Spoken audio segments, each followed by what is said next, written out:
How y'all doing today? Just wanted to come back to you and talk about this Megan Good Lifetime movie. Death Saved My Life. Did y'all check that out?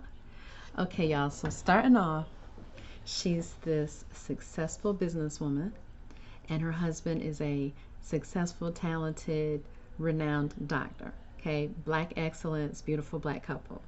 And Megan Good is married to this doctor who is from Britain. He's got an English accent. Okay, so they got beautiful home, wonderful careers, and like an adorable little daughter. Okay, so it looks like, okay, sis got it going on, right? Sis has no problems, no worries, no cares.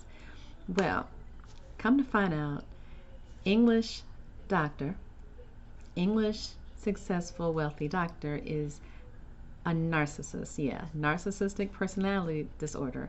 And he's a woman beater. Yes. And so Megan Good on the outside is like she has everything that anybody would want. People want her life. They want to know what she did, how she did it, how she got everything together. And at home, she fighting for her life, y'all. Okay? So what happens is she ends up where she's had enough. She can't take no more. No more. So what she does is she ends up packing her stuff and leaving a note on the table, talk about some, we've left you, talking about her and the daughter. She and the daughter have left. So now I was thinking, y'all, that she was taking a sleeping with the enemy Julia Roberts type vibe. I was getting Julia Roberts sleeping with the enemy type tease. If y'all remember that movie, that's an old movie now, but it's good. It's an old movie. Julia Roberts. It's short. It's like an hour and a half, maybe hour and 15 minutes, but it's good. So when Megan Good left that note, I was like, okay, this is Julia Roberts tease, sleeping with the enemy tease. When she gone, she gone. When she gone, she gone. No, come to find out, Megan Good left this note, and she was like, we're leaving you, or we've left you, or whatever. And she went down the street somewhere. The good sis was still going to the office every day, y'all. Now, y'all know from all these movies we done seen and celebrity stuff about celebrities, if you trying to leave a narcissist, if you trying to leave somebody who just ain't right, you leave, and you don't leave any sign or trace of yourself. You don't leave no sign of where you've been or where you've gone to or where you're hiding out, anything like that. So when I saw Megan had going back to the office and was going to work like business as usual, I was like, say what now? Say what now? But anyway, she ended up leaving, but he found her, and he's going and saying this, that, and the third to her. She's still going to the daughter's soccer games, right? So this is like she left, but she didn't leave like I would have left. Like most people, when they want to leave somebody and they've had enough, like look at J-Lo in her movie Enough. Like you've had enough, so you don't want to be found. See what I'm saying? So I would have been, man, to another country. You know, I would have been on the first flight out. No sign of where I was. When I say gone, I would have been gone as in never see you again. But anyway, so she's going to work, business as usual. She's going to the child's sports activities, business as usual.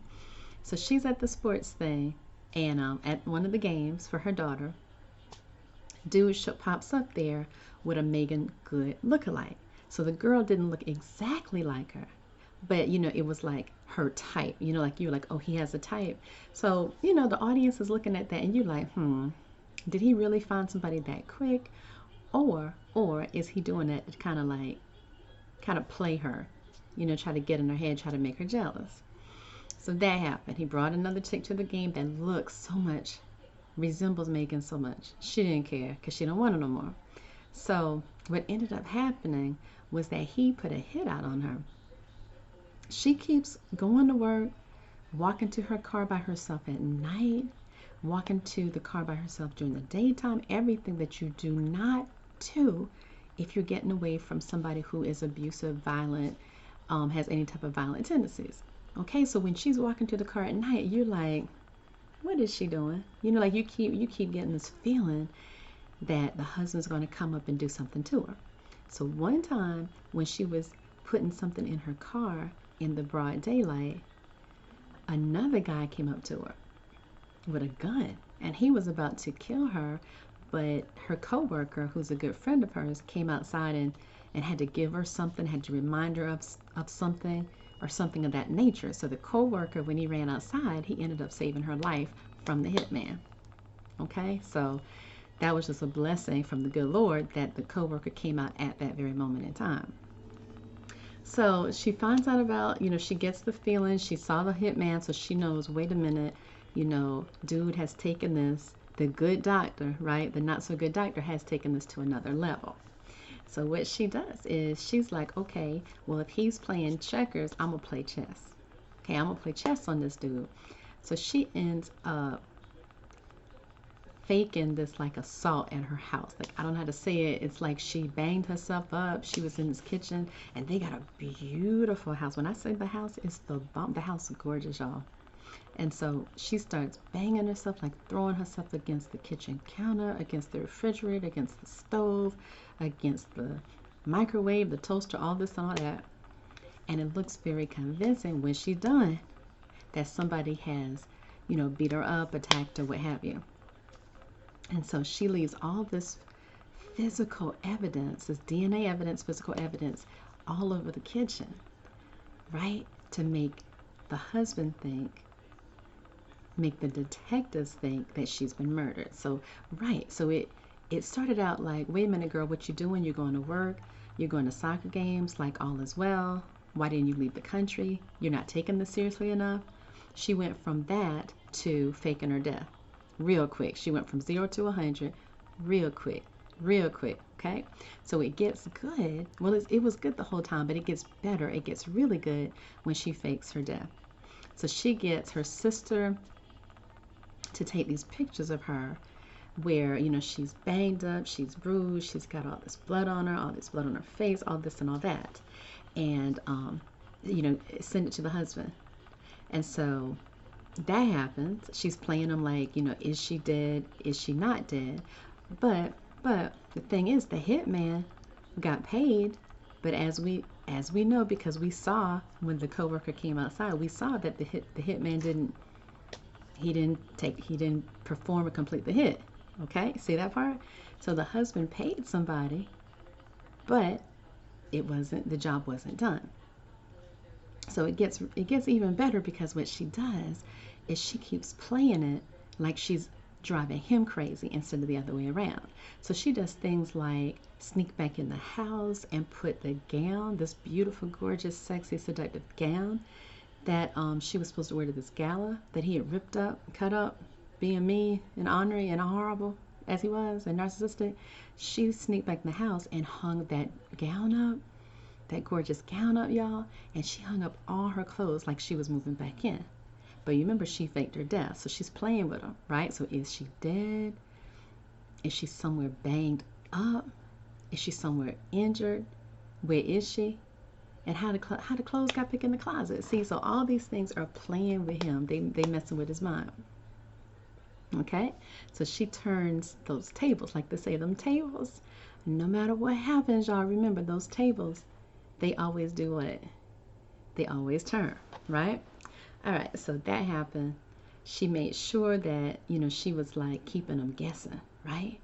And so she has him not knowing what's going on. And then also she had it was some kind of way that he was in the house, and she had her voice. She had a recording of her voice playing throughout the house. So it was like a ghost was in the house, or a spirit or something. So remember, she faked her death, blood, DNA evidence, physical evidence, all over the kitchen, all over the living room. I think she like took some stuff and threw it like all over the living room, right? Like a pillow with feathers in it.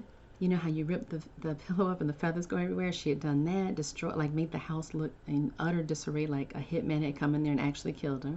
Hung her stuff up back in the closet, the nice dress, all this and all that. And then he's hearing voices. I don't know how she did it, but she had it like a recording of her voice, Megan's voice, and it was like very convincing. So come to find out, the doctor is driven to drink, y'all. So he starts drinking. He starts fighting. I guess he had had a problem before, but he starts drinking real bad, y'all. And then at work, he can't even do his surgery. He's making like real simple mistakes in the operating room, in the OR. And so his people are like, man, you need to take some time off. Your mind is gone. So anyway, it was good. It was good. It was good. When we get to the exciting conclusion, he actually ended up following her sister to a motel. And so when you're watching it, you're like, this is a setup, because her sister, there is no way, none, that her sister would be like dumb enough to let somebody tell her. She would be more like, she'd be like looking around, right? Looking in the rearview mirror to make sure nobody was following her before she went to the hotel. See what I'm saying? So when she's driving around and he's following her and she doesn't notice it and she doesn't seem like, even like she's paying attention, you're like, okay, this right here is a setup. And the doctor, the not so good doctor, did fall for it. So the conclusion is he goes to the motel following the sister. He waits for the sister to come out. He goes in, and this right here is kind of predictable, right? We've seen this trope in, a lot of different suspense, detective, whodunit type things, right? But anyway, it worked. He goes in, like I said, the sister, who is played by Meagan Good's real life sister, y'all. And she's a beautiful girl. She and Meagan are both gorgeous. They look a lot alike. Yeah, except the sister has braids. The sister has long, like Cleopatra type braids, the thin braids, the skinny braids, but they look a lot alike. Both beautiful, attractive girls. And so he goes in. Allegedly, Meagan is in the shower. He hears the shower running. So he waits outside for her, thinking this is his moment to be done with her once and for all. Okay? And so she comes out by herself, and you're like, wait a minute, why is she letting this happen? Why is she being so silly? Why is she being so naive? Why is she being so dumb, right? Nah, man, she comes out like she's coming out of her shower like all is well and she doesn't suspect anything. The not so good doctor, narcissistic doctor, grabs her and says something to her, something threatening, something menacing to her. And right at that moment, his homeboy, his best friend, the chief of police, comes out of nowhere, right? He had been hiding in the motel room also. He had been laying in wait, like they say. And he got the good doctor, grabbed him, and put it into the attack and arrested him, and that was it. So happy ending. All is well that ends well. It was good. And I know you're like, okay, Lifetime movie, whatever. We've seen them. We know what they're all about. We know what they give. But this one was phenomenal, y'all. This one was good. It had a lot of plot twists and turns. And the acting was good, not only by Meagan Good and her sister. I think her sister's name is Lamaya Good, I think. And the not so good doctor, dude with the British accent. Acting was very convincing. So like I said, it was a cut above the regular Lifetime movie. I'm a Lifetime movie girl. I love me a good Lifetime movie. I watch them all the time. Okay, but now this was especially good.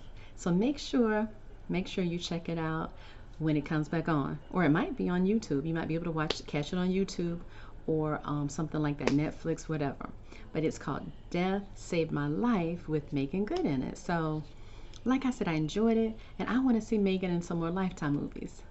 My good sis Vivica Fox is on a lot, right? We see Vivica on a lot of them, right? The wrong husband, the wrong real estate agent, the wrong psychiatrist, the wrong makeup artist, whatever, right? She's got all the wrong movies, right? The wrong series.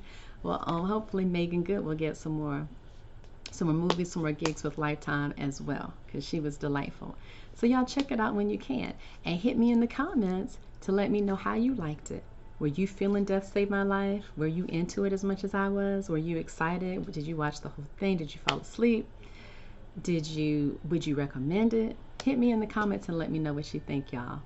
And if you haven't already done so, like this video. Please like this video, and also if you haven't already done it, please subscribe to my channel.